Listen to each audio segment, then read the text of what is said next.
Praise the Lord. Bible గ్రంథంలోంచి యోహాను సువార్త 15వ అధ్యాయం 15వ వచనం చూస్తే అక్కడ యేసుక్రీస్తు ప్రభు అంటున్నాడు కదా, దాసునిగా పిలవట్లేదు కానీ స్నేహితుడు అంటున్నాడు. అవును, ఈ లోకంలో నిజమైన స్నేహితుడు ఎవరంటే యేసుక్రీస్తు ప్రభువే. ఈ లోకంలో యేసయ్య నీకు తోడుగా ఉంటే నీ జీవితంలో ఎన్ని ఒడిదుడుకులు ఇచ్చినా నీ ప్రయాణము సాఫీగా సాగిపోతుంది. మరి ఒక స్కూల్లో పిల్లలందరికీ టీచర్ ఒక కాంపిటీషన్ పెట్టి ఇండియా నుంచి అమెరికాకి ఏది ఫాస్టెస్ట్ రూట్ అంటే ఒక్కొక్కరు ఒకటి రాశారంటే దుబాయ్ గుండా వెళ్ళొచ్చు, సింగపూర్ గుండా వెళ్ళొచ్చు అని. అయితే ఒక చిన్నపిల్లడు మాత్రం ఏ గుడ్ కంపెనీ అని రాశాడంట. అవును, మన జీవితంలో ఒక మంచి కంపానియన్ ఉంటే మన జీవితము ఎన్ని కష్టాలు ఎదురైనా సాఫీగా సంతోషంగా సాగిపోతుంది. ఆ గుడ్ కంపెనీ ఎవరో కాదు, యేసుక్రీస్తు ప్రభువే.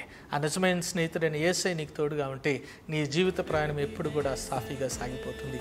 దేవుడు అట్టి కృపను మనందరికీ దయచేయను గాక. God bless you all.